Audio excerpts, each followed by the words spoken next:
We are nearing the end of Ovarian Cancer Awareness Month. Ovarian cancer often goes untreated until it's very advanced. We want to talk about signs, symptoms, and getting through a diagnosis. Joining me now to do just that is Annamarie DeCarlo, an ovarian cancer survivor and currently Chief Communications Officer for MedStar Washington. Annamarie, thank you for joining us. Good morning. Good morning on Teal Tuesday. Happy Tuesday. I want to talk about your journey here. You were first diagnosed in 2001.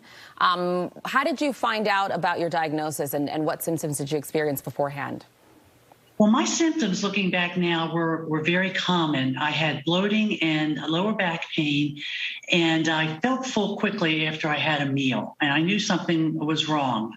And my mother had recently died of ovarian and uterine cancer, so I knew I had to get another checkup. And when you went and got the checkup, what was that process like, and how was the news delivered to you? Well, fortunately, my doctors were all paying attention because of my family history. And I had a hysterectomy. I had endometriosis, which is a common problem in women who have infertility issues. And during the surgery, I was diagnosed with a stage 3 ovarian cancer. I found out after the surgery, so I did not know going in. And that was kind of a blessing for me. What stage cancer was it? It was stage 3C, which meant it had spread throughout my abdomen.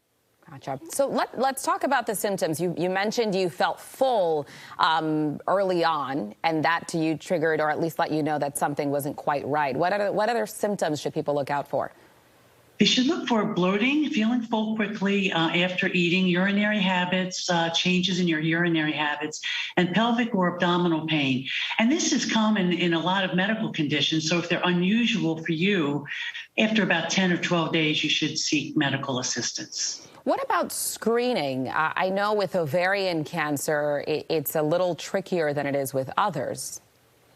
Right. There is no screening test for ovarian cancer, and that is really important for women to understand.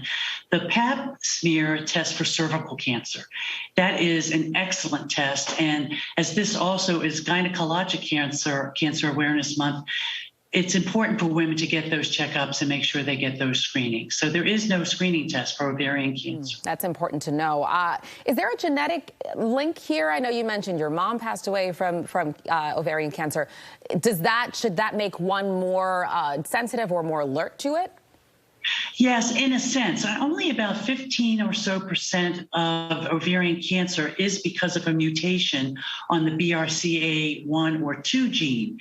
And if there is a family history, women absolutely should be checked by a gynecologic oncologist.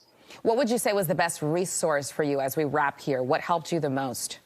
Well, you know, online resources were really fantastic back in the early 2000s, although they've really exploded over the years. So my online resource friends met a lot of folks who are still my dear friends to this day.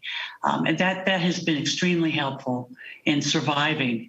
Well, I'm glad you're sharing your story with us, and I'm glad you're still here with us. Thank you so much.